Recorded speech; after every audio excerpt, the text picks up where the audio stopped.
Hello, it is 4:30 p.m. on Tuesday, April 6, 2021. We'll go ahead and call the City Council meeting for the City of New Ulm to order. Item number 1.1, public notice to conduct meeting by teleconference. All councilors are present. We'll move on to item number 2, consent agenda. Councilors, what are your wishes? I'll offer a motion to approve those. Second. Motion and a second. Any more discussion? All in favor? Aye. Opposed? Motion carries. Item number 3.1, public hearing on the extension of compliance dates for DLC. Madam President, members of the City Council, this request has been filed with Brent Donner on behalf of DLC Manufacturing and Fabricating. And this is for a 1-year extension of the compliance date for stated job and wage goals associated with a loan from the revolving loan fund and their participation in a tax abatement program. Unfortunately, Mr. Donner could not be with us today.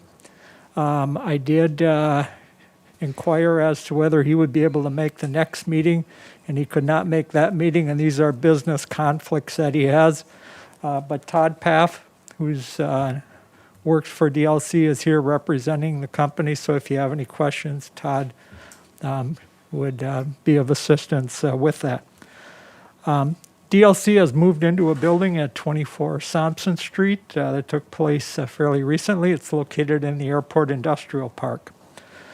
This firm does laser cutting and provides fabrication services at this location. Their project involved 2 different city programs that provided financial assistance.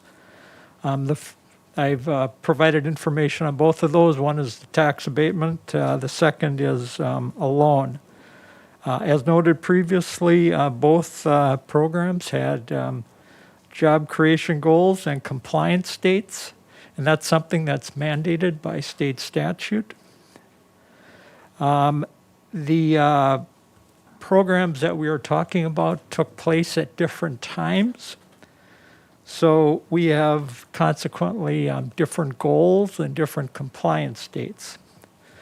The tax abatement program had a requirement for them to retain 6 full-time equivalent positions and add 2 new full-time equivalent positions with a minimum hourly rate of $14.48. And that was to be completed by January 10th, 2022. The second program that they participated in was a loan, and the job goals there were for 7 full-time equivalent positions to be retained, and they were to provide 1 new full-time equivalent position with a minimum hourly rate of $16.50 per hour. And the compliance date for that particular program is April 24th, 2021. So that's coming up fairly shortly, within the month. Failure to meet the job goals would require DLC to repay all or a portion of the financial assistance that they have received. By state statute, 2 years is the maximum term for a firm to have to comply with the job goals that they have for their particular project. So Minnesota statutes allows the city, after a public hearing, to extend the compliance dates by 1 year. And so DLC has submitted a letter making that particular request, and that's in your agenda packet. The reason for their request is that they have lost an employee, and if you look at the size of the firm from an employee standpoint, it's fairly low, so the loss of 1 employee can have an impact. And so they're currently evaluating their business operations and future employment needs. And to comply with the goal, they would need to hire 1 additional employee. If approved by the City Council, The new compliance date for the loan would be April 24th, 2022, and for the tax abatement program would be January 10th, 2023. Taking action on both programs at this time would avoid the need for another public hearing, potentially in January of 2022. Amendments to the business subsidy agreements will need to be prepared for both programs, and that would be done by the city attorney. And the city manager and finance director should be authorized to sign the amended documents. I would note that the city council previously granted a similar request that was made by the Kraft Heinz Foods Company. And then very early on, we granted one for Medallion Cabinetry as well. That concludes the staff report.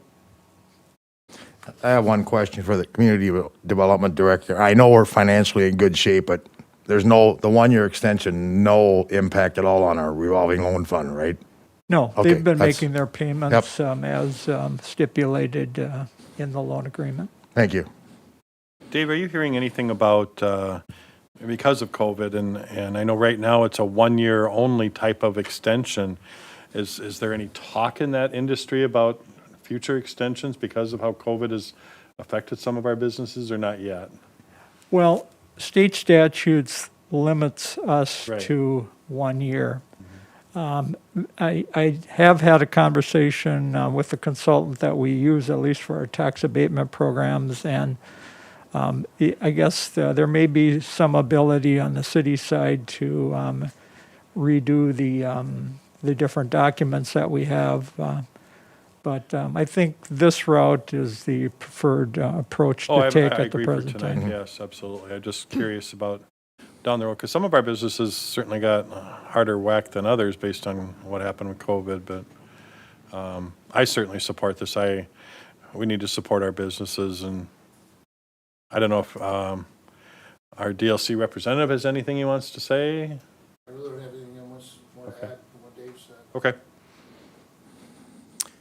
I'm just going to add, I support this also, and I could also see a need, affecting with COVID. A lot of industries within our community are suffering just getting the raw materials to manufacture the products. yeah. And that's getting to be a worldwide effect. And so I think it's a valid reason, and give them another year and go from there.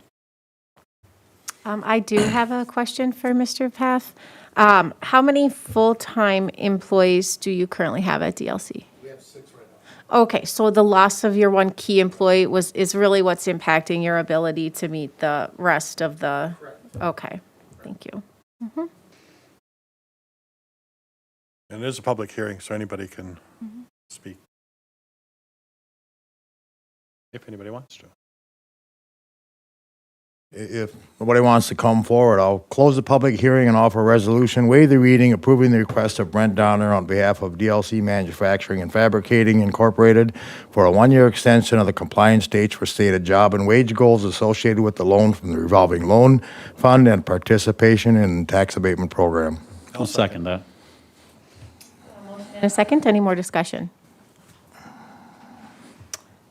All in favor, say aye. A resolution. Oh, sorry. Director Jorgensen, please call the roll. Back? Yes. Counselor Schultz? Yes. Counselor Christian? Yes. Counselor Warmka? Yes. President Beckman? Motion carries. Thank you. Item number 4.1, simple lot division. Okay. President, members of the City Council, the next 3 items, this item and the next 2, all involve the same piece of property. And so I'll maybe give a more lengthy presentation for this first item, and then the second and third items will maybe consolidate them or condense them a little bit. So in this particular case, the applicant is Jeff Dietrich on behalf of the New Ulm Economic Development Corporation. Street address of the property is 9 Barons Boulevard. This property is generally located north of US Highway 14 and West Ridge Road, west of North Highland Avenue, and south of Barons Boulevard. businesses that surround this particular parcel. To the north is Windings, to the east is North Central International.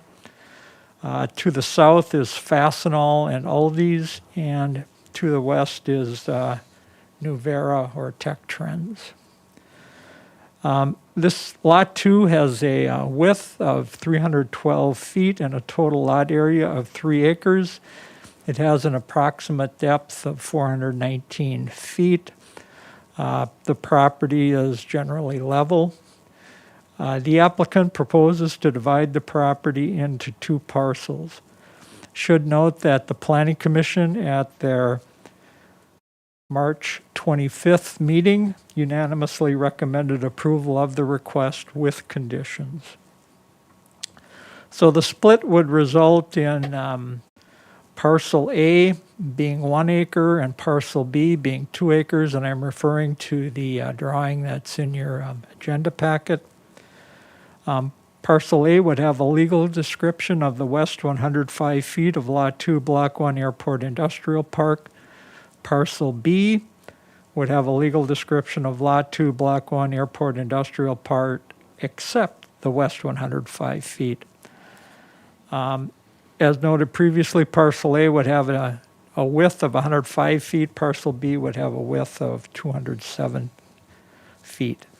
Would note that this property is subject to a development agreement, and that dates from December 20th of 2006, and that has been filed with the Brown County Recorder's Office. That particular agreement does impact the development of this property. As you know, in our B3 zoning districts, we have no setback requirements, we have no parking requirements. And so the development agreement says that this property is to be developed using our B2 zoning standards. And this is something that we have done with other B3 zone properties that are not located in the downtown area. It also stipulates that prior to the start of construction, we're to have the submittal of landscaping and site plans. In the B2 zoning district, there are no lot area, lot width, or lot depth requirements. I would also note that city staff has not been advised by any utility providers of any conflicts with utilities serving Lot 2. The commission recommended approval of the request, and then they also identified conditions, and the conditions would be that the lot division will be effective with the filing of the resolution approving this request with the Brown County Recorder's Office. Number 2, that the existing development agreement for this property dated December 20th, 2006, and recorded as document number 358573 will remain in full force and effect following the recording of the resolution authorizing the simple lot division. Number 3, the subsequent development of either Parcel A or Parcel B will require the preparation and submittal to the city of a landscape plan prior to the issuance of a building permit. And number 4, there is only one water and sewer service for the proposed 2 parcels. If a second set of services is desired, it would need to be installed from the mains in the street to the parcel, and that this would be the owner's responsibility.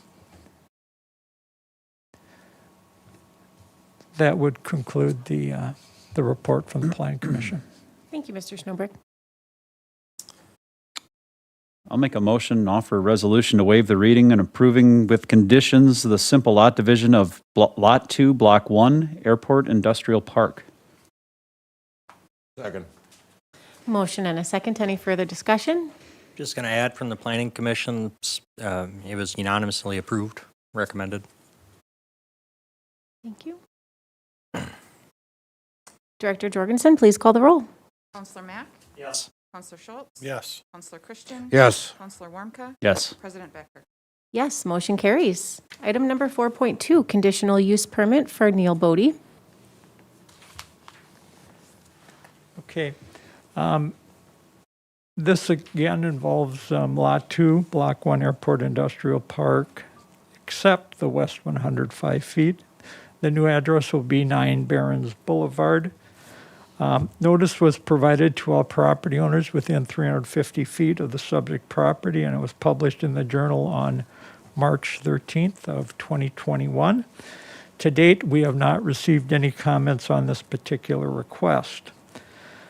This particular parcel of property was zoned I-1, which is a planned industrial district, at the time of its annexation into the city of New Ulm on May 13th, 2004. The property was rezoned to B3, which is General Business District, on July 5th, 2006. This request was made following Walmart's decision to locate at their current site. The purpose of the B3 zoning district is to accommodate the central retail and office activities, which are of citywide and regional significance, with a wide variety of retail shopping opportunities. Permitted uses in the B3 zoning district include a combination of retail, office, and service businesses. A towing business is not listed as a permitted use in any of our zoning districts. In the B3 zoning district, though, service station and related facilities are permitted with a conditional use permit. That's found in section 9.11, subdivision 3, item D. The commission agreed that a towing business was a related facility and eligible to receive a conditional use permit to locate on this property. The land use to the east of this particular property is occupied by North Central International Incorporated, which is a full-service truck dealership, including sales, parts, and service. And that property is also Zone B3, and that business is also located there with a conditional use permit.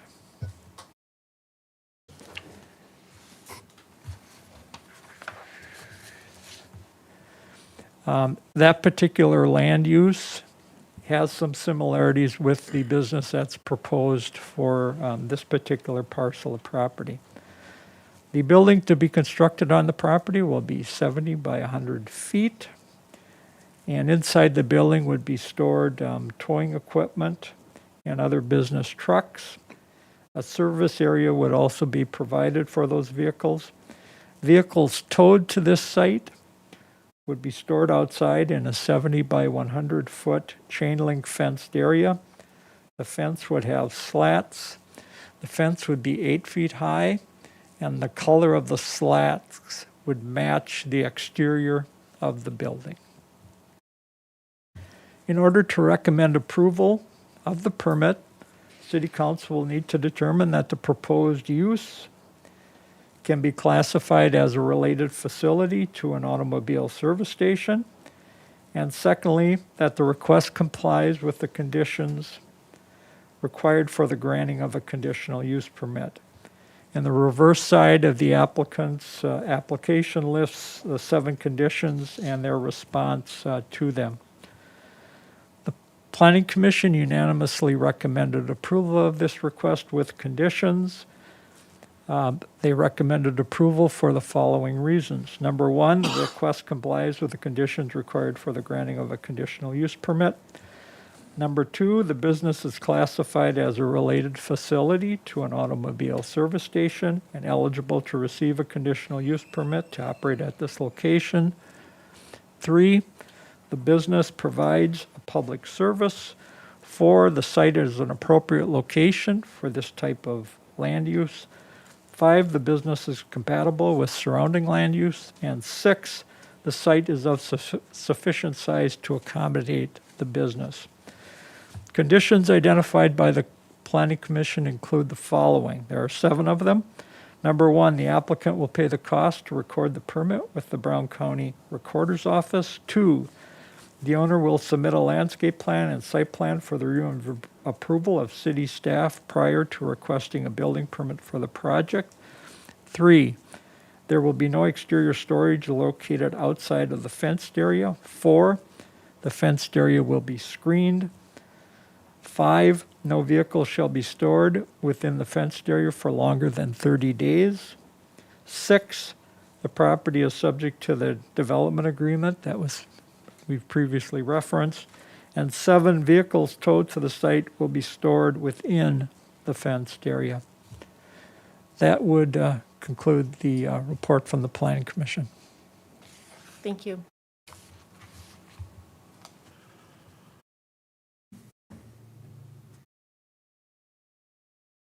Excellent presentation, Mr. Snowbrook. I'll go ahead and offer the resolution, waive the reading, approving the conditions with the application Neil Bodie on behalf of K&R Towing LLC and Shannon Hillesheim on behalf of New Ulm Economic Development Corporation requesting a conditional use permit to allow the operation and towing business, Zone B3, General Business District, located at 9 Sperrins Boulevard, Second. with all the conditions as we stated.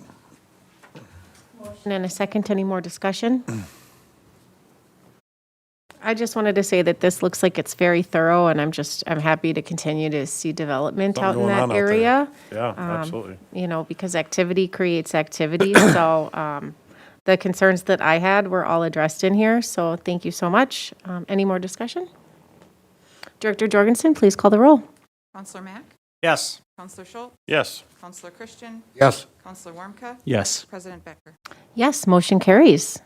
Moving on to item number 4.3, conditional use permit for Tony Goulden. Okay. Mr. Golden has submitted his request on behalf of Wind Shuttle Golden Enterprises Incorporated. The property owner, that particular entity is the New Ulm Economic Development Corporation, and the application was signed by Shannon Hillesheim. The proposed legal description is the west 105 feet of Lot 2, Block 1 Airport Industrial Park. Street address for this parcel will be 11 Barrens Boulevard. Again, notice was sent to all property owners within 350 feet of the subject property and published in the Journal on March 13th, 2021. No comments have been received to date.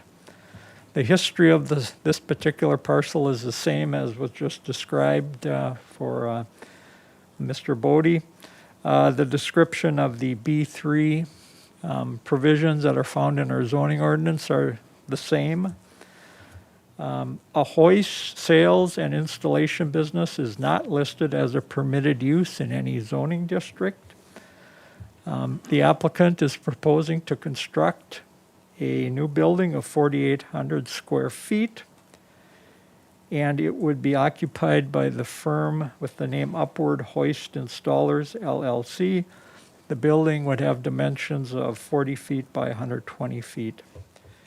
In the B3 zoning district, other business activities of the same general character are permitted with a conditional use permit. Upward Hoist Installers conducts the following business activities. They do sales and installations, they do inspections, which is followed with recommendations, and they do repair and removal of hoist equipment.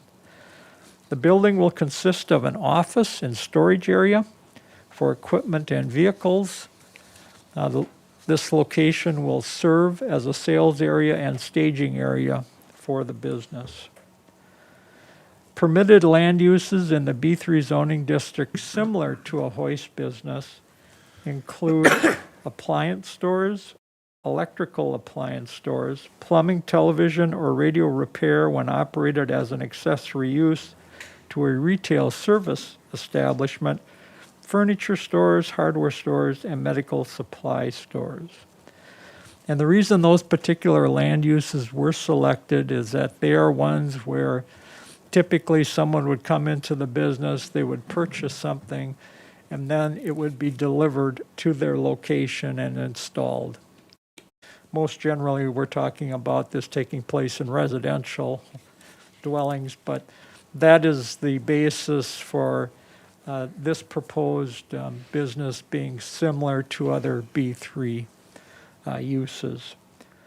Again, in order to recommend approval of the permit, the city council will need to determine that, one, the proposed use is of the same general character as permitted uses in the B3 zone, and two, the request complies with the conditions required for the granting of a conditional use permit. The reverse side of the application lists the 7 conditions and the applicant's response. The Planning Commission unanimously recommended approval of the request with conditions. The reasons for recommending approval, there were 6 of them. They were as follows. 1, the request complies with the conditions required for the granting of a conditional use permit. 2, the proposed use is of the same general character as some of the permitted uses in the B3 zone. 3, the businesses will allow the sale of products on site as well as providing service from this location. 4, the site is an appropriate location for this type of land use. 5, the business is compatible with surrounding land uses. And 6, the site is of sufficient size to accommodate the business.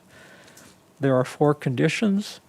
Those were as follows. The applicant will pay the cost to record the permit with the Brown County Recorder's Office. 2, no exterior storage will be permitted on the property. 3, the property is subject to the development agreement dated December 20th, 2006.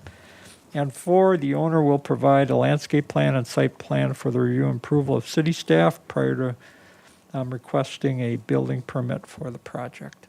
That would conclude the Planning Commission's report. Thank you. Yeah, thanks again, Dave, and thanks for such great explanation on that. With the Planning Commission's unanimous decision too as well, I'll make a motion and offer resolution to waive the reading, approving with conditions the application of Tony Golden on behalf of Winchittle Golden Enterprises Incorporated and Shannon Hillesheim on behalf of the New Ulm Economic Development Corporation, requesting a conditional use permit to allow the operation of a hoist sales and installation business on property zone B3 General Business District and located at 11 Barron's Boulevard with the conditions as listed. Second. And a second, any more discussion? Director Jorgensen, please call the roll. Counselor Mack? Yes. Counselor Schultz? Counselor Christian? Yes. Counselor Warmka? Yes. President Becker? Yes, motion carries. Thank you. Item number 4.4, Minnesota Green Steps Cities Program.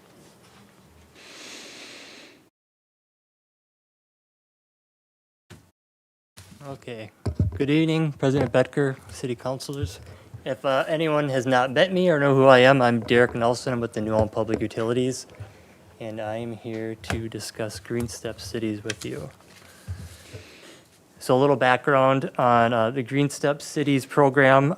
This free continuous improvement program mandated by a public-private partnership is based upon a menu of 29 optional best practices. Each best practice can be implemented as decided by city elected officials, staff, and community members. By completing 1 or more actions at a 1, 2, 3 star level. From a list of 4 to 8 actions, these voluntary actions are tailored to all Minnesota cities, focus on cost savings and energy use reduction, and encourage civic innovation. So this program also revolves around 5 steps, which is why it's called a city step program. The first step is why I'm here tonight, which is to hopefully have the city council adopt a resolution saying the city of New Ulm would like to participate with this program. So obviously the first step is easiest to do. Step 2 is to put information on the Green Steps Cities websites. There's 2 separate websites. There's a main database website, and then there's what's called a B3 benchmarking website. And that includes putting all city-owned buildings onto that and tracking energy usage and consumption. And a lot of the other best practices revolve around that. And then step 3 is implement additional best practices, and there's a list of, as stated, there's 29 optional best practices, and within those 29, there's a list of 5 categories, and within those, they kind of get broken down. And additionally, there's probably over 170 different steps that can be taken. Steps 4 and 5 are data entry metrics that are data driven and pretty much data heavy. So the main reason why I'm here tonight is on the March 9th, 2021 Energy Awareness Commission meeting, which I'm the ex officio of. They voted on to approve this and bring this forth to the city council to vote on. Prior to that March 9th meeting, I received 2 emails from members of League of Women Voters in support of this, along with a email with a letter attached to that from a resident of the city of New Ulm in support of this. What he stated here is a real short summary of what this program is. It's very broad and it's intensive. We did have a member, his name was Jason Walker, who came to the Energy Awareness Commission meeting on the 9th of March and gave a presentation. He was kind enough to let me use that, so I can go through that with you all if you would like. That is totally up to you. Up to you. Also on the agenda, I attached a letter from the citizen and a PDF of an Excel spreadsheet that actually goes and lists every single best practice that's available for communities. So if you want, I can go through the PowerPoint. Is that what you would wish? Yeah.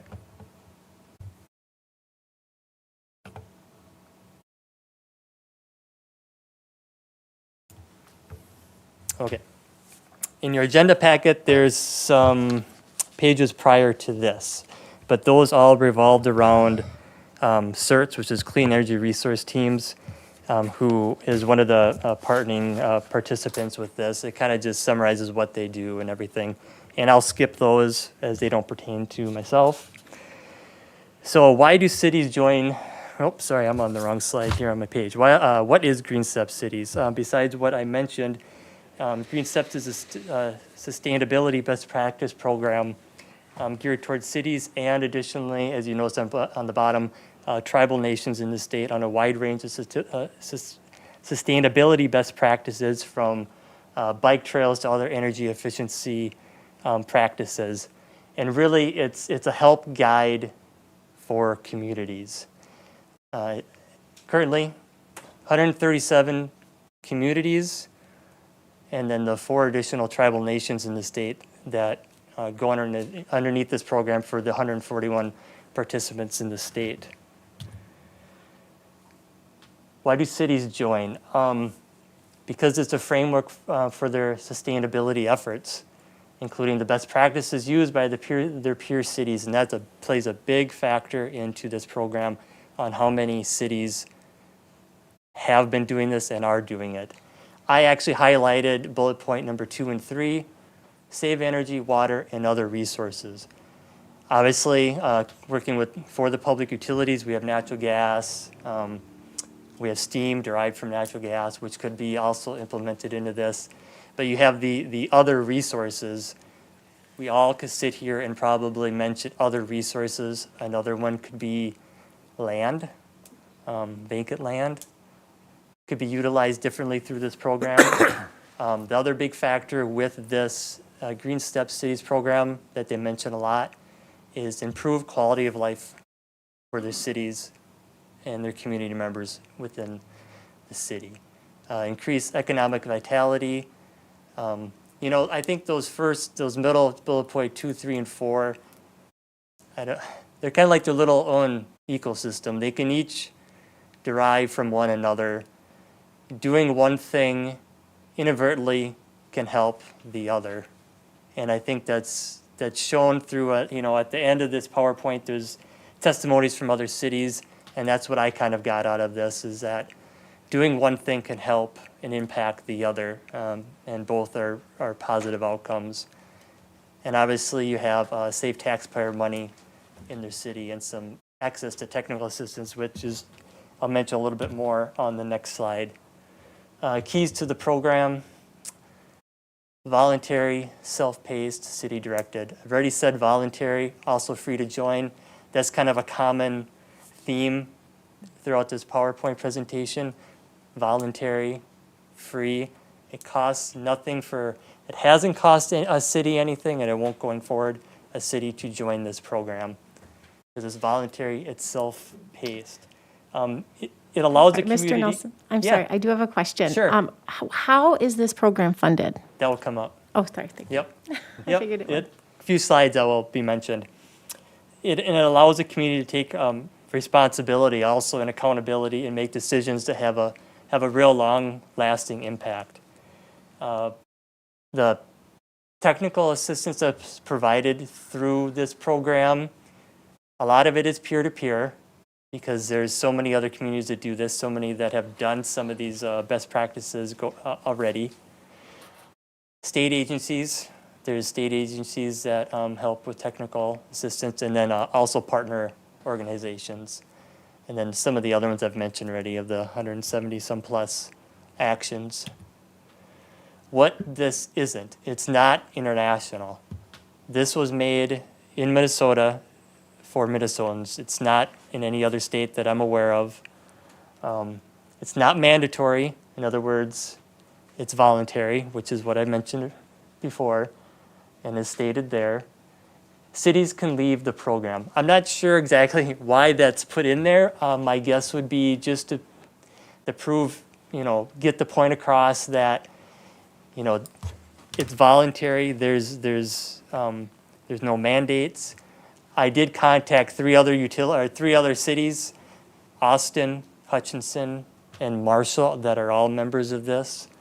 All three got back to me. Unfortunately, I was not able to make contact, playing phone tag with the Hutchinson representative. But Austin and Marshall both gave good praise to the program. The one hiccup they had, which I think the cities can leave the program. With any job, you have people coming and going. With this, you have, whether it's someone from outside a city or a utility, a community group that wants to take charge in this, or a city employee, they leave, someone needs to pick up the slack, someone needs to come and step up. They got into that hiccup, this particular city, and it took a few years. They didn't get anything accomplished. They've hired someone now, and they're going to get back on the wagon and go forward with this. It's not a tool that require certain regulations or ordinances. I do believe there are some best practices that do touch on those. But of course, this is a go at your own pace type program, choose your own path type program. So if it's something where you don't want to deal with regulations or ordinances, you don't do that. You just go, maybe you deal with it at a later time, but that's what best suits your city.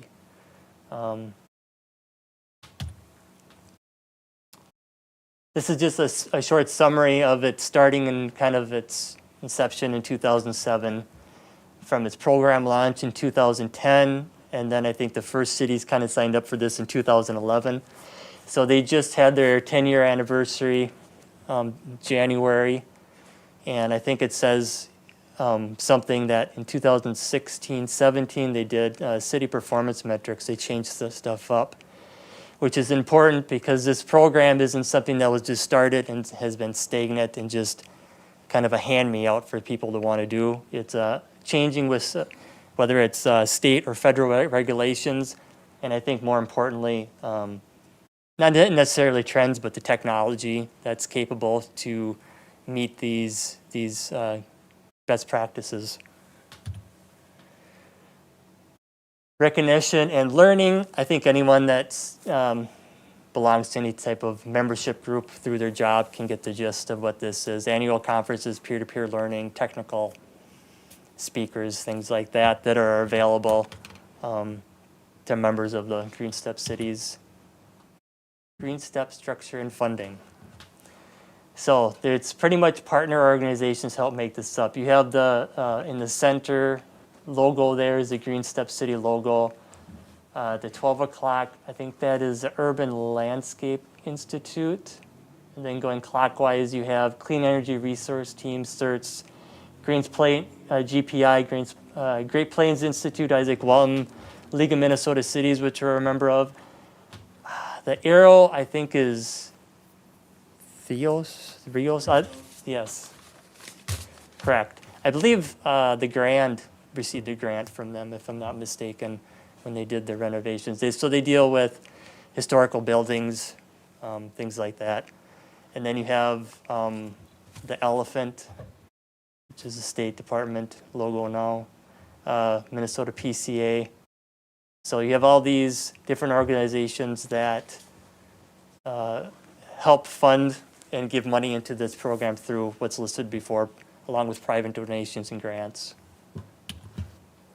Key program metrics, I mentioned something, already about how many cities are in. 49% of Minnesota's population is affected by this. Cities as large as 300,000 and as small as 260 partake in this program. What's interesting is the $5.5 million a year savings from 19 cities, which I'm not certain out of the 141 which 19 cities those would be, but you take that average of each of those 19 cities, that's $289,000 a year. The next few charts are pie charts and a few bar graphs. Just stating, this one happens to state what number of communities are at what step. This is broken down into population. New Ulm would be in that 60 to 43% if we pass a resolution. Another graph regarding what steps, how it's from its inception on the 2011 to 2020, how it's kind of grown and what steps the cities are at. Bar graph on, we would be, if we would join, we would make that now 57%. So there's, I guess, what I didn't know, 107 cities in the state of Minnesota that range from the 5,001 to 25,000 population range. And that's where we would be. I kind of talked about the steps in my overview before starting the presentation. So I won't go over that, save some time. It's self-explanatory. But on the bottom, it does say city categories A, B, and C. New Ulm would definitely be B. We may possibly be A. The only thing that would affect is how many best practices we would have to accomplish. And there's different metrics, such as, and I think maybe I did mention that, we have a wastewater plant, water, number of employees, number of buildings owned. These are kind of the best practices. Buildings and lighting, land use, transportation. There's development, economic as well in the next slide. But what's interesting on New Ulm and other communities, you have in buildings and lighting, you have public, private, new, lighting and signals. Public buildings, some of the best practices in those steps would be lighting retrofits. And then the lighting and signals would be street lighting. Well, what we can do is we can go back, and this probably be the hardest part internally, is finding out where we're at than where we want to go. Because we can use past things that we've done as a city and or a public utility and use that as an accomplished step. So by finding that out, we may actually already be at step 3. So we can go back, as long as we can prove that, which we should be able to. We can move forward, find out where we're at, and then from there we can decide where we want to go from there. Same with the land use comprehensive plan. The last one I could find that the city of New Ulm did was 2007, so I don't know when they're done, 10, 15 years are they done. So it may be about time to do a comprehensive plan. This is where we can maybe utilize this, possibly even apply for grants to do that and get help and aid with that, because there is grant money involved with Green Steps. I'm not sure how much. It may not be that much, but it's still grant money available. Transportation, environmental management, economic and community development, which I mentioned. Well, one thing that's nice about the city of New Ulm, we have a lot of advisory and commissions besides city council and on my side, Public Utilities Commission. You see urban forests. We have a tree advisory commission with a lot of knowledgeable people on there right now. They're dealing with emerald ash borer. I think there's some great, there might be, I'm not 100% sure, with dealing with emerald ash borer. Parks and Trails, we have a, Parks Commission, Historical Preservation Commission might have to deal with some of this stuff as well. So it's not just a select few of a couple people deciding this thing. It is meant to be very community engaged. The next few slides are just kind of the database where things would be entered. You've probably taken a glance at this in the agenda item. You can see on the right, on the last slide in this slide, is where there's Green Step advisors that you can contact, and then there's who's doing it. That's where communities report, and you can look to see what they've done, who their contact person is to get in touch with them. Neighboring cities that are currently doing this, you can see on the left who they are. I can add that Hutchinson, like I mentioned, and Welmer to the north. I mentioned Marshall, Albert Lee to the south. I think there's, I said Austin, Rochester, Winona to the east. City perspective. This is from Mike Franklin, who either currently is or was a city council member in the city of Jordan. Common sense steps, saving us money, saving us effort, positive effect on the environment. This is a really great program. I think the saving us effort is pretty big. Time saved is money saved. No sense in inventing the wheel when there's possibly, tens, if not, 100 other utilities that have done some of these. I'll skip some of these other slides there because you all can read these. They're just testimonies from these other cities that are currently members of Green Steps. Saving taxpayer money. Marshall, $10,000 saved, 1.7 million gallons per month saved by reusing water. Stormwater ponds for their athletic fields. A lot of lighting projects, which people should be doing regardless, but it's good to remind people to do things like that because not everybody does. Hutchinson now saved $250,000 on utility costs since they began benchmarking their utility data in 2006. Over the last 8 years, they've seen more than $2 million in utility savings compared to their baseline. So sometimes just tracking and knowing where your energy is going is crucial to finding out where you can save. Some step highlights. And this should be the last slide. Why do this? Kind of like other organizations, whether it's Scouting, Church, Faith. When you're involved with something, you pay a little more attention. There's a driving force to get stuff done. Better documentation through this, learning from peers.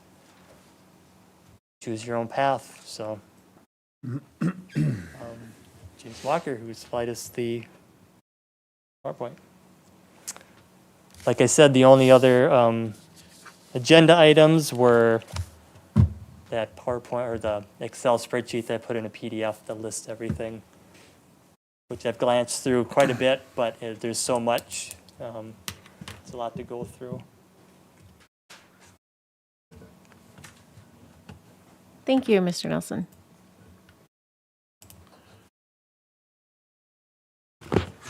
Derek, I got a question. Sure.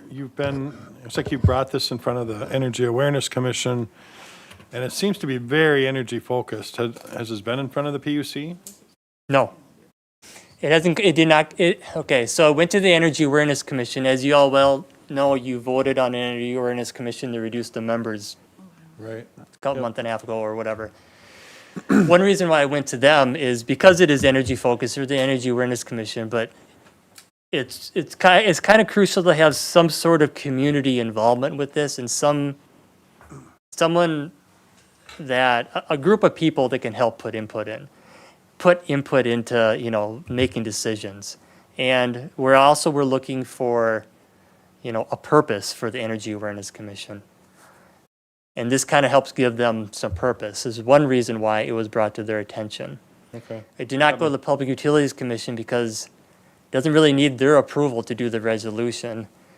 It's the city council that needs to approve the resolution to be a part of this program. Yeah, I'm going to piggyback on that. It's a great program. I've been to the League of Minnesota Cities when I started as a counselor. I know there'll be a few happy people. One of them signed a letter to you. But are we the horse before the cart here? Do we have the staff already designated to do this, to start taking it on? That's one of I know it takes a lot of work to do this. Yep, a lot of cities have one person that does, well, and that'd be me, the data entry into what would be the B3 benchmarking. Right. That's already begun, and that's something that, you really probably could use regardless. We did 10 years ago. This We was actually looked at probably when it almost first started. Right. I We did believe, a lot of benchmarking on our building. yes. Okay. And I believe an intern started it. They left, Correct, and guess they what left. happened? Just what happened with the other community, it stopped. So no, this isn't something new to New Ulm. As for not having enough staff, I think the biggest part is the data entry, and I think that's something that Jason even said. It's a lot of data entry. I mean, that's how you track it. You need to know where, you put that on a chart. You want to know, this is when we did this so-and-so lighting project. We replaced all these HVAC systems in this building. Whatever it was. And that's something you can report on, and it's hard data to show. And money-wise, a lot of this type of stuff doesn't have to cost money. Some of this stuff is what we're doing already. Part of the reason why we're doing this is to show the community, yeah, we are doing this. Here's the proof. I caught some of that as well, Derek, because it's so much information, and we are doing a lot of what is already in here. And so I keep looking at this as a free program. Well, it's not really free because we just talked about a lot of staff time to do data entry. That's not free. That does take time. I'm not against this at all because I think we can sometimes, like, what I got out of this is we can learn from each other, but we're already doing kind of that too. So I like, though, that there is a framework for this and a plan, and considering our comprehensive plan has not been updated since 2007, this is a good start for us to use as a framework when we revisit that as well. Yeah, I guess it is stuff that you could be doing, but are we doing it? Madam I don't know, President? did anyone else go through the list of 170 things? What are we Oh, doing? I caught a bunch of them. Wood burners and whatnot. Really Oh, caught yeah. my attention. goes back. I think our city manager wanted a comment. Yep.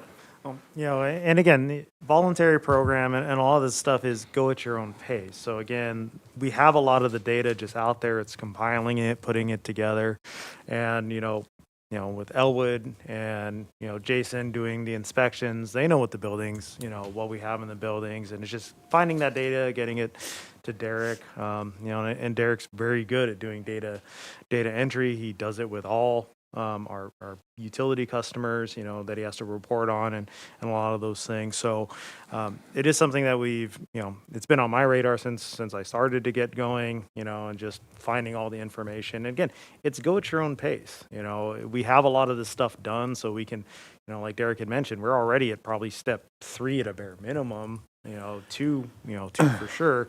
And then we can just compound on that and just show like, hey, these are the updates. These are the things we are doing. And there's action steps. There's something that's always actionable. We can work towards this goal and get there as a city or a utility. And we can always just start checking those things off the list. So, again, voluntary, again, nothing in life is really free, but, it's staff time and it's stuff we were already doing, and have that data. It's just putting it out there and compiling it at the end of the day. Well, and I think we put that into your bucket too, to keep an eye on that. And so we're not overutilizing staff time on a program. But on the other hand, if there's a grant or two we can pull out of this, boy, sometimes you got to support that. So I'm going to go ahead and offer the resolution, waive the reading, to authorize the city of New Ulm to participate in the Minnesota Green Step Sisters program with Green Step Cities program. that's Yeah, that it. one. With oversight from our city manager. Second. We have a motion and a second. Any more discussion? Madam President, yeah, what I was going to ask was this: if you look at I don't know if Derek or Chris has a recommendation on this.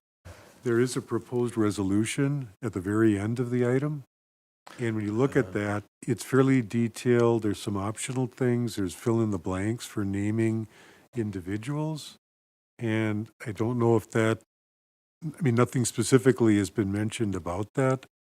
If you want to do that, and Derek, I don't know if that's, it would be appropriate to adopt something like this, Okay. but for the record, if you're going to do that, this would be the time to do it. If you don't think that's necessary, I mean, I'm not saying it is or it isn't, because Yeah, it's if your item, it's, but. you're probably correct. It probably is necessary to do it. I do have a question. Is this something that could be part of an internship program for somebody, a high school student or a college student that's going into energy awareness or government or something like that? I think a lot of cities utilize internships with certain aspects of this, yeah. Okay, and I think St. Peter actually did at one time. Well, City of New Ulm did at one time, almost 10 years ago. They had an intern look at this. and if this is adopted, how quickly would you be looking to put this into place? Well, once the resolution is finalized, it would probably be submitting it to, I probably would submit it to Jason Walker and have him take a lead to get it to because he works for Southwest Regional Development Commission, and then from there, that CERTS kind of contracts out people like him for certain regions throughout the whole state. He would pass that along to them to get it on the books. From there, it's whenever we are ready. I mean, There's been communities that took 2 or 3 years before they, Okay. probably finalized, got to that next step. but I agree with our city attorney. If we're gonna send this in, we should have, you are the contact person. Chris Dalton is or the city of Nome is the group. Not that it has to come back and we're not even aware who was submitted. And it's not to say that it can't change, but to have those points of contact to start makes Should I amend sense. the resolution to as prepared by the city manager? Roger, does that work? Well, if you go at the very end of the item, Counselor Schultz, and where the proposed resolution is, there's 5 specific subsections.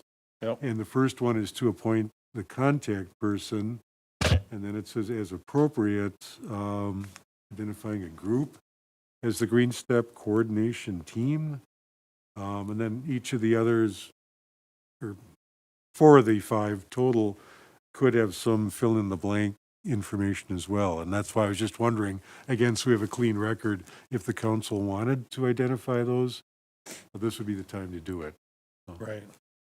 So the name of the group could be our Energy Awareness Commission. Would that be, or, would we be agreeing to that? So with those amendments, we still have a second on that? We do have a motion and a second. But again, I just want to do it, like he said, specific groups here as appropriate in the planning, promoting, like you said, we have the tree commission, but we're not spelling that out right now. I don't know if we can. With the amendments. Can we? We certainly can put some names there to start, and as that changes, I guess I would leave it up to Derek or to. Yeah, so for the name of the contact person, I would recommend Derek Nelson as the contact person. Say that again? Derek Nelson as the contact person. For the name of the group, I would keep it kind of simple at this point, and we can add it as we go. But the Energy Awareness Commission as the main group that's going to spearhead the efforts. And specific groups, I think we could, again, leave that blank as the Energy Awareness Commission and have them decide, the Tree Commission, or involve our other commissions as necessary. And I think those are kind of the main ones that are there. So it'd be mainly Derek and the Energy Awareness Commission at this point in time. Thanks, Chris.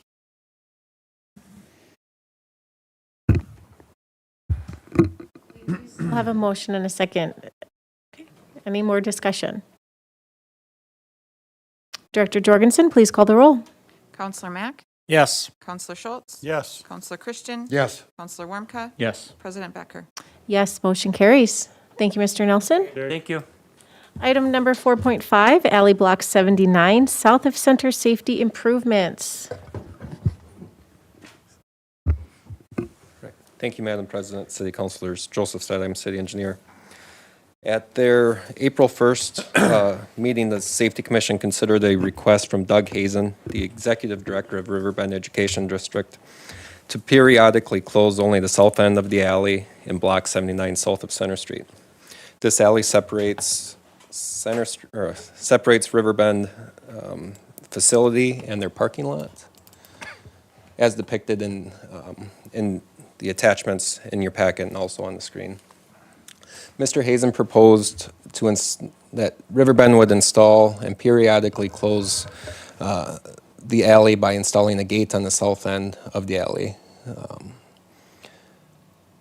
So after staff review and some consultation with the city attorney, staff, before taking this to the Safety Commission, we developed some alternatives that we thought might better serve the Riverbend district. So those alternatives are included on the next attachment as well. So the staff alternatives to this would be to add speed limit signage and school zone signage on the north and south ends of the alley, along with closing the south end with a barricade system as opposed to a gate that would be permanently installed. In addition, on the north end, we proposed barricades on the north property line between the Taco John's and Riverbend parking lots. The reasons for proposing those alternatives would primarily consisted of vehicle driver confusion and additional conflicts that may be created within the parking lot with a driver coming down the north end and coming to the south end to a closed gate and not knowing where to go. Just from experience, situations such as that may cause driver frustration and anger. And when the Riverbend parking lot, or when Riverbend's in session, that parking lot's very full, and we felt that more conflicts would be created within the parking lot itself with the original request. So all of the requests were considered by the Safety Commission, and ultimately the Safety Commission decided to recommend the installation of alternatives 1 and 2, which would be the signage installation on the north and south ends, along with recommending the periodic closure of the alley on school days between 8 and 2:30 p.m. Using barricades. They did recommend some conditions that they wanted to include with that. The barricade system used shall be approved by the city engineer and public works superintendent and shall be reflectorized and shall be supplied by Riverbend. The barricade shall have signage placed on it stating that the alley is closed on school days between the hours of 8 a.m. and 2:30 p.m. to aid and to hopefully eliminate some confusion from motorists. Riverbend shall enter into a license agreement with the city for the alley closure, and that would be prepared by the city attorney and executed by city staff. And then Riverbend shall be fully responsible for the setup and removal of the barricades as they deem necessary. So with that, I'd be happy to entertain any questions you may have. Council President, councilors, I did talk to Doug Hazen today, and he is not interested in placing the barricades on both ends of the alley. He would like to do just one gate on the south end because his staff wouldn't be able to move the barricades on and off the alley, and that a single gate would be ideal because it would just swing open, and the other school districts have those gates, but the school districts do not have those gates on public right-of-way. They have them on their own property. So we would still like, or I would still like you to approve having the license agreement, so at any point in time, if Riverbend does want to do something, we can enter into those negotiations. But we still want to do the signs. Doug was very happy that we were going to install the school zone and the speed limit signs at both ends of the alley. Thank you.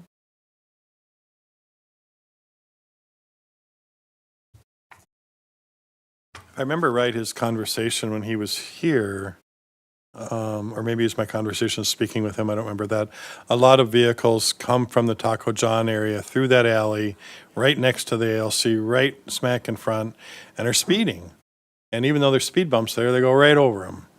And he's been worried about people getting hit and hurt and for a long time now. And then I know he also talked about the potential at some point to expand into that alley. This doesn't resolve that issue at all, but I suppose that would be something to just talk about at a later date. The alley does have underground utilities, so that was at one point discussed, but those utilities would need to be relocated, and there's a substantial cost to that.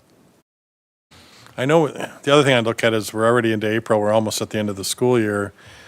Maybe we try this and see how it works, but who's going to be in charge of moving all these gates around? Excuse me, Madam President, Councilor Schultz. I guess it's not clear to me what the proponent means by a gate. He's talking about a physical permanent gate that's raised and lowered. I think we had safety concerns about that.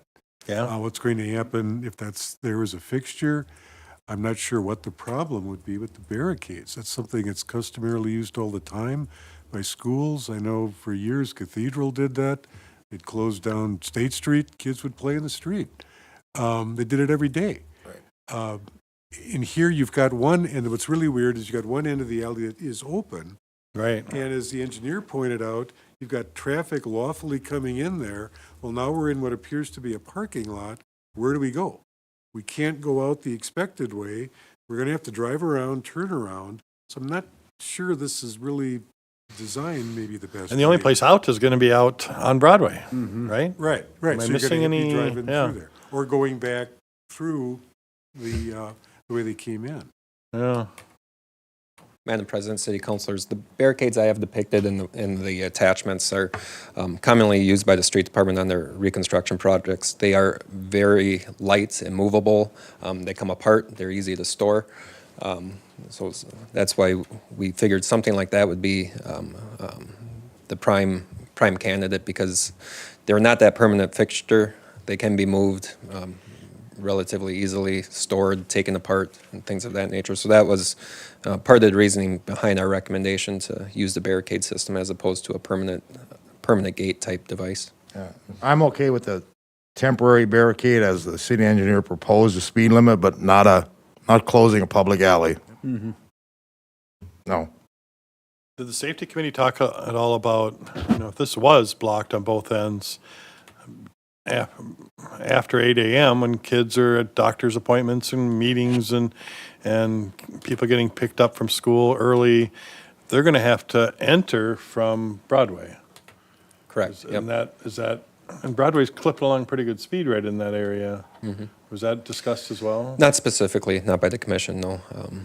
That's kind of another reasoning for the barricades is they can be moved. If there is a parent that needed, or emergencies vehicles that needed to get to the school, they can be moved very easily. You don't need someone to come unlock a gate or move it or anything like that. So. Did they talk about, now there's 2 street bumps, if I remember correctly, or alley bumps. Yep.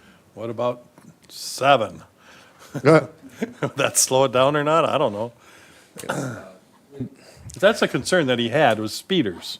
Right. Primarily? Yep, and as previously stated, they're already not Yeah, but 2 you working, can but- speed over pretty quick, but Yeah. 7, I don't know. I don't know. Excuse me, Counselor, but I'm personally not aware of any complaints to law enforcement about other individuals speeding, like adults or anyone who's not connected with the school. He's there, that's what he's telling the engineer, but we also have an enforcement issue. Yeah, If they're sure. speeding there or any other street or public right-of-way, the police should be contacted. They can stake it out. There's things they can do to try and And there reduce appears that. to be, from what he said, peak times where those violations are happening too. Yeah, your lunch hour. Yeah.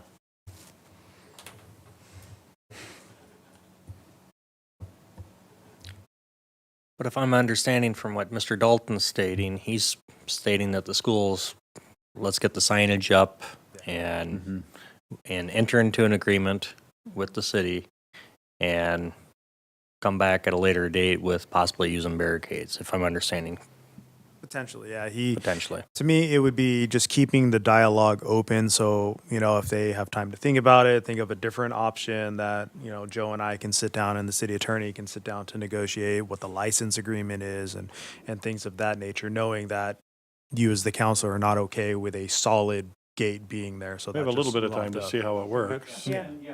Test this out.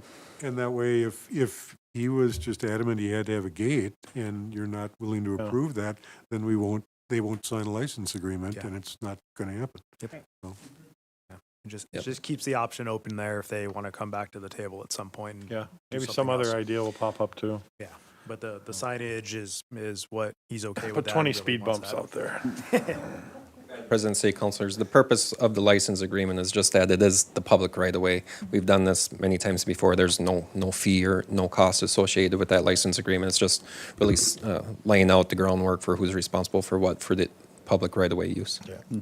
So I understand, right now, we're just looking for the speed limit and the school zone signage. That'll be it this evening. Well, that's the request of Mr. Hazen, but I think, speaking for City Manager Dalton, we would like the resolution approved as written. That way it gives us, if Riverbend chooses to enter into that license agreement, we won't have to bring it back. Okay. would include the license agreement as part of it with the movable barricades. Right. Correct, yep. Okay, with that, I'll offer the resolution, waive the reading to authorize the installation of speed limit signage and school zone signage on each end of the alley, 79 south of Center, the periodic closure of the alley during school days from 8 a.m. to 2:30 p.m., and directing the city attorney to prepare and staff to execute a license agreement for the periodic closure. Second. Motion and a second. Any further discussion? Director Jorgensen, please call the roll. Counselor Mack? Yes. Counselor Schultz? Yes. Counselor Christian? Yes. Counselor Warmka? Yes. President Becker? Yes, motion carries. Thank you. Item number 5.1. 2021 Utility Street and Alley Improvements, Group 1 Project. Thank you, Madam President, City Councilors. Staff received and opened one bid on March 31st for the 2021 Utility Street and Alley Improvement Project. That bid was from MR Paving and Excavating in the amount of $2,990,979.02. Being that this contractor has performed many successful projects for us in the past, staff recommends that we award this contract. Being that the bid was very favorable, as you see in your packet, it was 14.5% under the engineer's estimate. Were they being nice to you because it was your first one that you put out? I'll have to ask him that. Whatever works, right? I think we better grab it quick. I'm going to offer a motion to award the contract for the 2021 Utility Street Alley Improvements Group 1 Project, M&R Paving and Excavating, amount of $2,990,979.02. I'll second. Motion and a second. Any more discussion? All in favor, say aye. Aye. Aye. Opposed? Motion carries. Thank you. Item number 5.2, Herman Heights Park Landscaping Project. Good evening, President Becker and councilors. Tom Schmitz from the Park and Recreation Department. Unlike some bid openings, we opened 7 bids for this project, and we're very excited to recommend moving forward. As you're well aware of, the Herman Heights Park reforestation plan has been approved and viewed by yourselves, the Tree Advisory Commission, the Herman Monument Society, and the Park and Recreation Commission. And I recommend proceeding with awarding the bid, the low bid, $19,085 to Leading Edge Landscapes. Just one question for the director, and you're comfortable with it, Tom? I mean, that's a heck of a range on a small bid like that. Yeah. You're Yes, comfortable we're with it, very okay. happy. It's a very well-respected local contractor, and we had multiple local contractors bid on this project. So we are very excited to move forward with this. And it's been reviewed and assisted by the engineering staff, the city engineer, and others. And Park and Rec Commission, I looked at it. With that, I'll award the Herman Heights Landscape Project bid, the low bidder, Leading Edge Landscapes, for $19,085. Second. Motion and a second. Any more discussion? All in favor, say aye. Aye. Opposed? Motion carries. Thank you. Thank you. Item number 5.3, Boundary Street Easement Agreement. Thank you, Madam President, City Councilors. This agreement is between the city, along with Brown County and HDAC Ridgeway. It's for a temporary sloping easement and permanent highway easement at the intersection of 23rd North and Boundary Street, which will in the future be called CASA 13 and North Island Avenue. The permanent roadway easement that's needed is to the realignment of 23rd North and Boundary Street into a right angle. If you're familiar with that area right now, it's at a pretty bad skew, and this will provide better sight lines and safety at that intersection with the future Boundary Street project. This agreement was reviewed by the city attorney, city staff, along with county staff and the county attorney as well.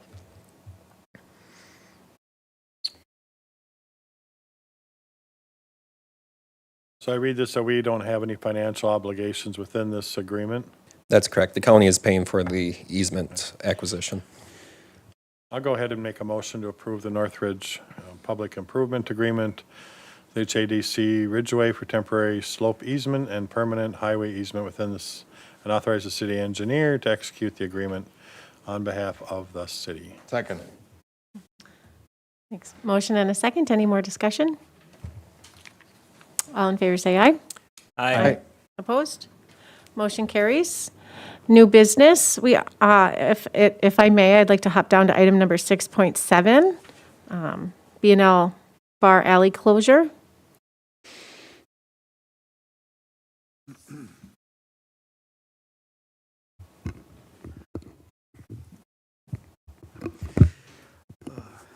Council President, councilors, before you, you have a request to close the alley adjacent to B&L from April 16th, 2021 to November 30th, 2021, and that would be for Fridays to Sundays.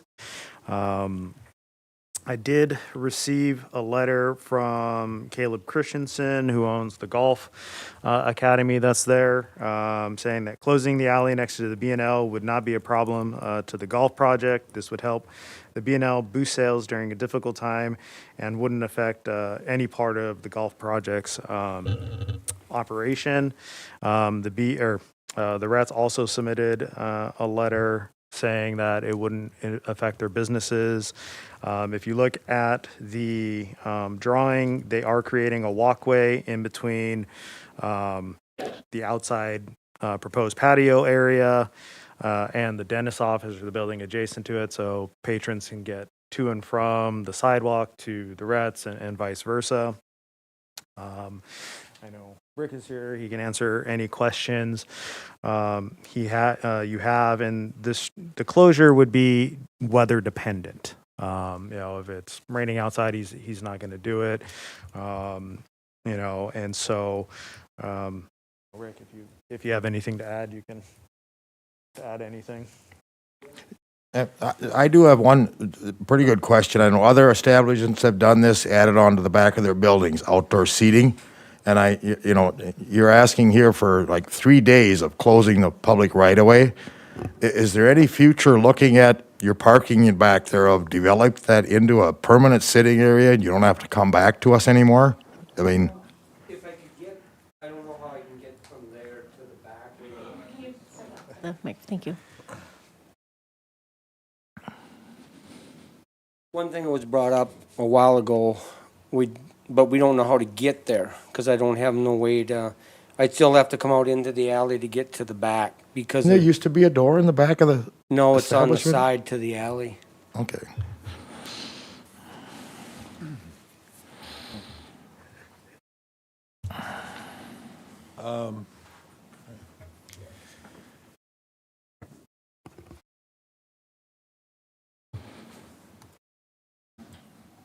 Madam President? Yes. Roger Hippert, I'm living at 10 Indian Point Drive. I'm speaking not as the Newham City Attorney, but as an owner of the adjacent building, which includes where our law office was located and also currently the dental surgeon's office. I had sent the members of the council an email indicating my strong opposition to this proposal. I don't think the timing is purely coincidental from our office moving to this request being made. Basically, what the bar is asking for is to have the ability at its discretion to close a public alley over a period of 7.5 months, and to start closing it on Friday at 8 in the morning and close it until Sunday afternoon. Our building has been specifically remodeled by dental surgeons who have to have vehicle access in the alley. Their traffic flow of their patients is to bring them in, have a recovery room, have them released to family or someone who will then give them a ride in the alley. They've got to get in there. So this would mean they could not operate on Fridays. It would mean if there was emergency surgery needed or procedures, they couldn't do it on Saturdays. It also substantially affects my business.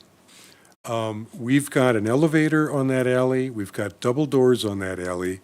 At some point in the future, and this could be in a month, this could be 6 months from now, it could be a year from now.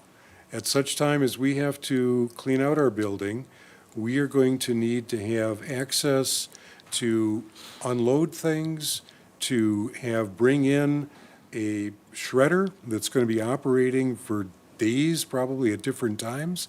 We can't do that. We're at the mercy of this business. There are plenty of other bars in New Ulm who have established patios. They've done it in their back. If they have to cut a door, that's what our dental surgeons did. This is not impossible. If you want to do this, spend the money like the other businesses have done, do it right, do it permanently.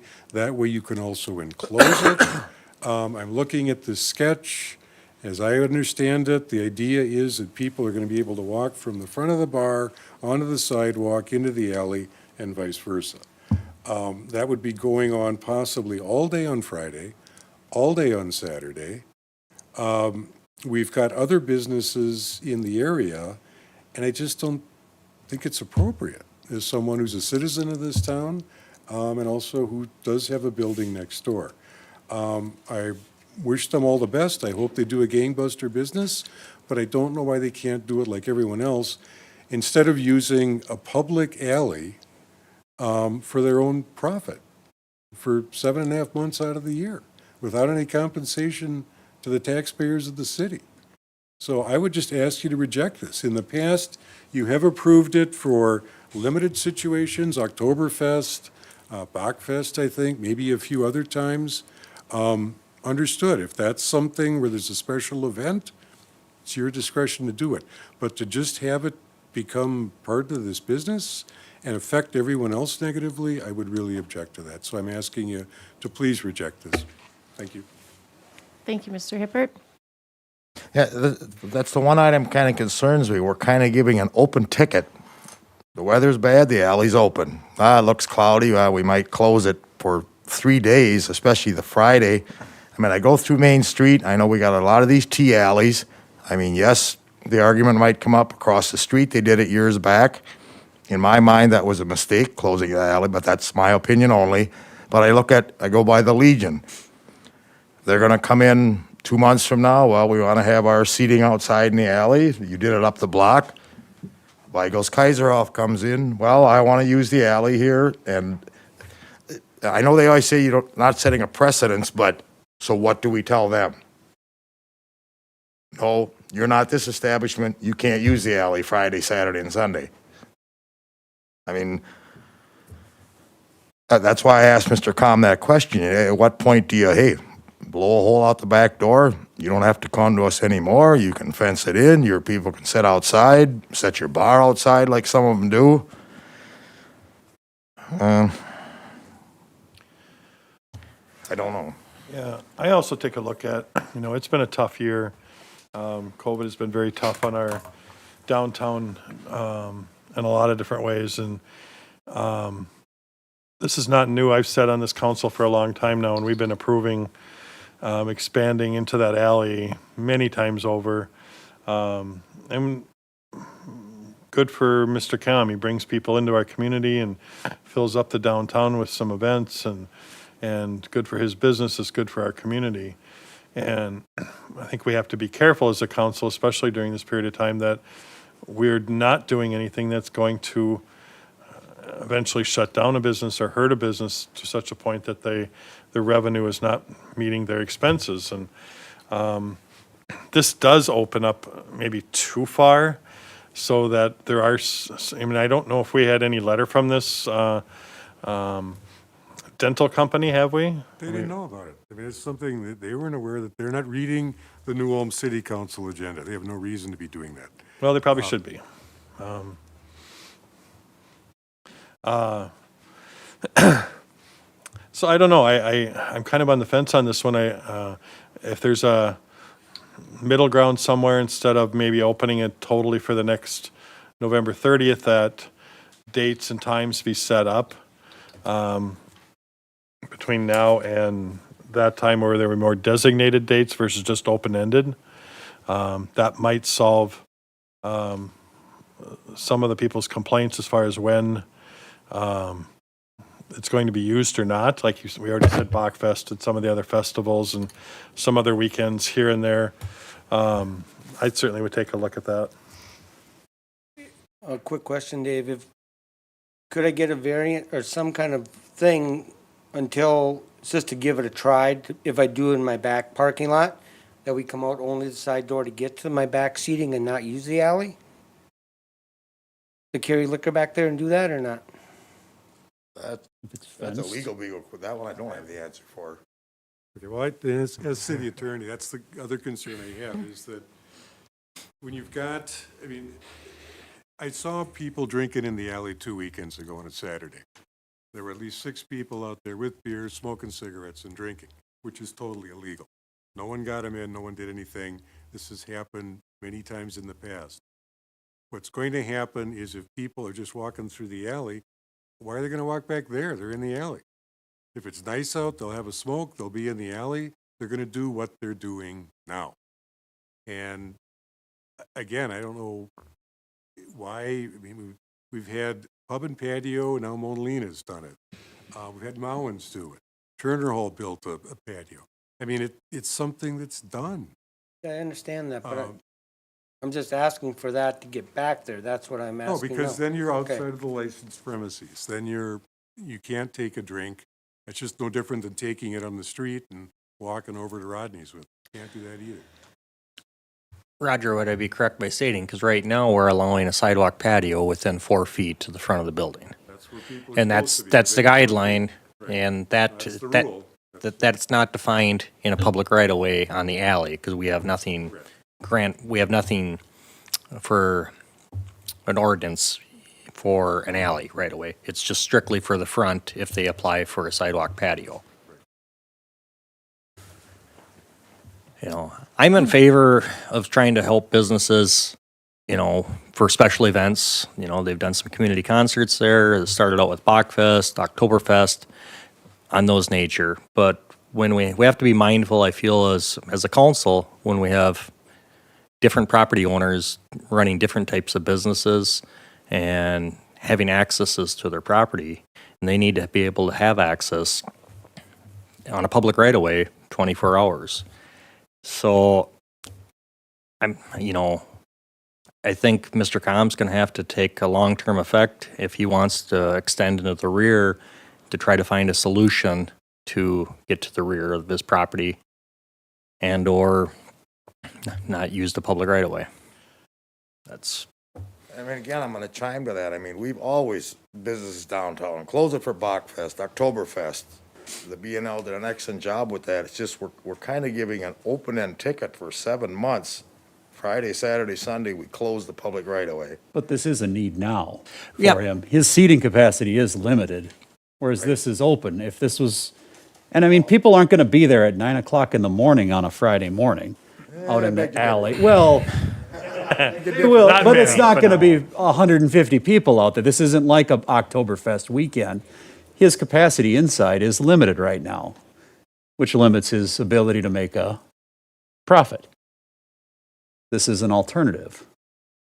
But I think we also have to remember a year ago, we bent over backwards trying to find a ways to accommodate the businesses, and not one business took anything up to go on Minnesota Street a year ago. that.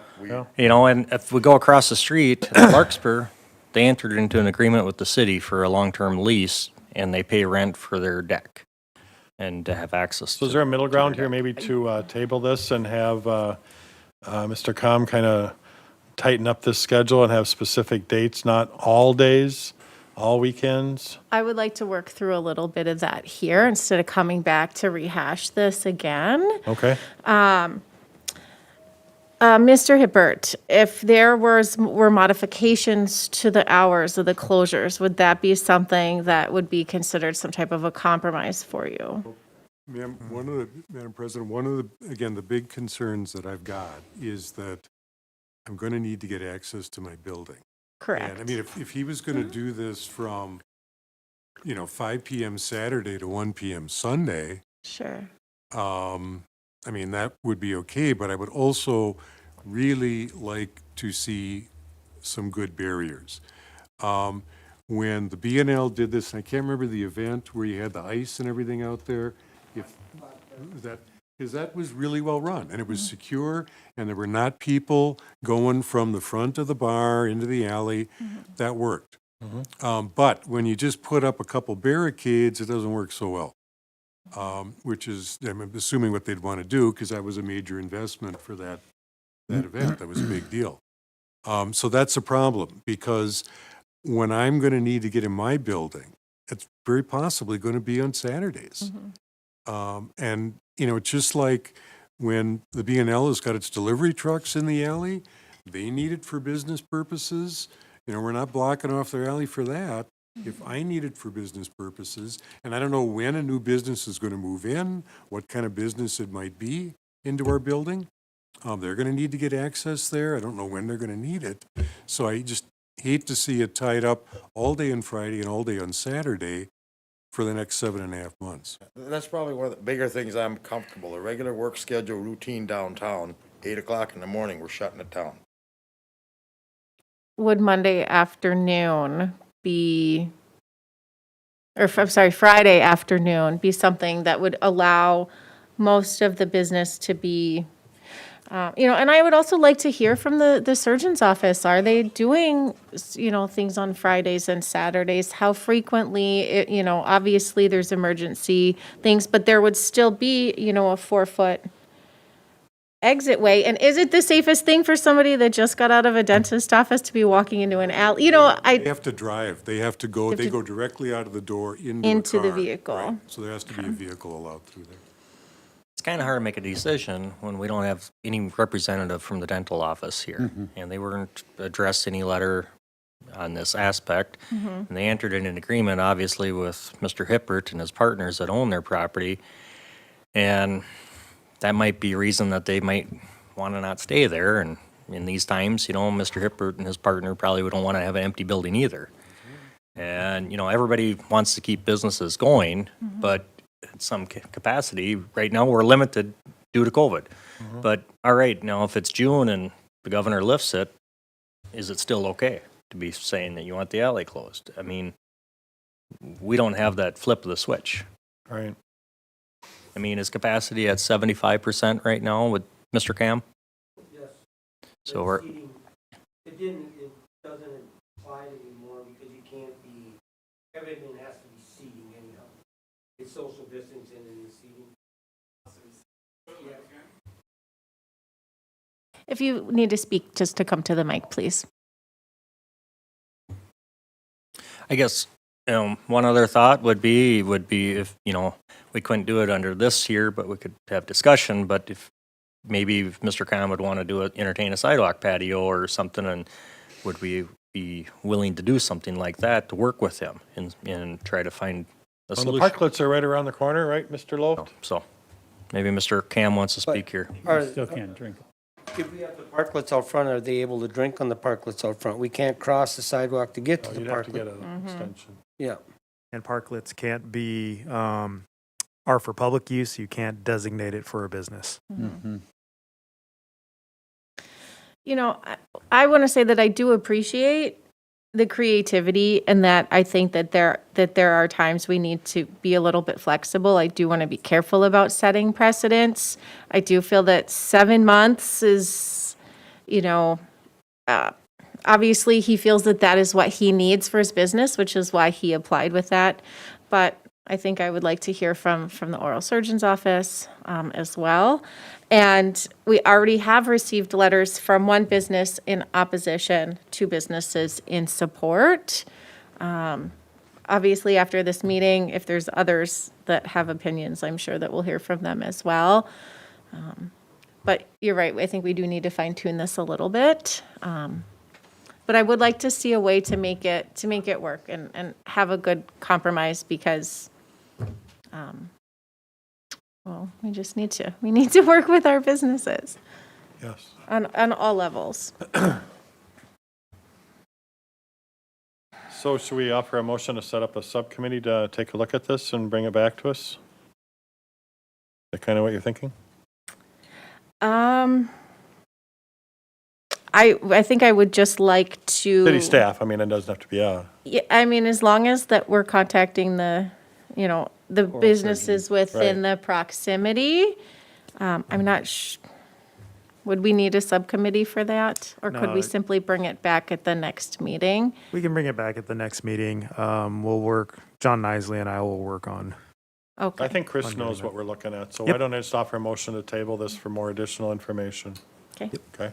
thank you.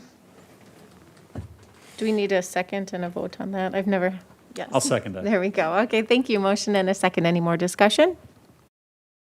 All in favor, say aye. Aye. Aye. Opposed? Motion carries. Thank you. Going back to item number 6.1, appointment to Human Rights Commission. I'll offer the motion to appoint Casey McCullum to the Human Rights Commission to fill the unexpired term of Deanna Fensky. Second. Motion and a second. Any more discussion? All in favor, say aye. Aye. Aye. Opposed? Motion carries. Item number 6.2, appointment to the Airport Commission. I'll offer a motion to appoint Jay Tamburino to the Airport Commission for a partial 3-year term ending December 31st, 2023. Second. We have a motion and a second. Any more discussion? All in favor, say aye. Aye. Opposed? Motion carries. Item number 6.3, New Ulm Public Library LED Lighting Upgrade Bid Award. Mr. Zabel. Elwood, finally. President Becker, City Councilors, Elwood Zabel, Building Official. In front of you is a bid from the library for updating LED lights, going along with the Green Step Cities. This was prepared by the library director. We had 2 bids come in, and the paperwork contained there, and the bid was for full-service electric for the bid amount of $20,240. I'll move the motion. Second. Motion and a second. Any more discussion? Just one question, our finance director, plenty in the fund balance, correct? Yes, it will come out of the library fund balance. All right, library fund balance, thank you. Motion and a second. Any more discussion? Those in favor say aye. Aye. Aye. Opposed? Motion carries. Thank you. Item number 6.4, New Ulm Public Library LED Upgrade Funding. You just asked. I'll even save it from that. Of course, we're offer the resolution, waive the reading, authorizing the submittal of a grant application for a library construction grant requesting $10,100. Oh. I know there are all kinds of library. Get to that one? 6.4, yep. Okay. Didn't I just have it? Okay, offer resolution, waive the reading, authorizing the use of $20,240 from the New Ulm Public Library Fund to fund It's the same New Ulm, motion. the New Ulm Public Library LED lighting upgrade. I'll second. Thank you. Motion and a second. Any more discussion? All in favor say aye. Resolution. Aye. I'm sorry, Director Jorgensen, please call the roll. Counselor Mack? Yes. Counselor Schultz? Yes. Counselor Christian? Yes. Counselor Warmka? Yes. President Becker? Yes, motion carries. Item number 6.5, Library Construction Grant Application. And now I can't get it to come up, Les, you might have to On a roll. do I'll it. get her here. You're on a roll, Yeah. Dave. Make an offer offer a resolution to waive the reading authorizing the submittal of a grant application for a library construction grant requesting $10,120 from the Minnesota Department of Education for the purpose of replacing LED lighting in the library. Second. Motion and a second. Any more discussion? I just want to say that it's great that we're getting some LED upgrade lighting in the library. At Turner Hall, there was recently some LED lighting upgrades done, and I thought that it was fantastic and overdue, so I'm just happy to see this. Director Jorgensen, please call the roll. Counselor Mack? Yes. Counselor Schultz? Yes. Counselor Christian? Yes. Counselor Warmka? Yes. President Becker? Yes, motion carries. Item number 6.6, Airport Hangar number 4 heating system replacement. Thank you, Madam President, City Councilors. The existing heating system in hangar number 4 at the airport was installed in 1979. It's went through numerous maintenance activities in the last handful of years and has reached the end of its useful life. Staff received 4 quotes for this replacement work on March 26th, and they are noted in your action form, with the low quote being Nielsen Heating and Air Conditioning of $30,147.82. Within their quote package, Nielsen submitted an alternate quote for a different layout of the radiant heating system that required less piping to be used, and that alternate came in at $26,311.88.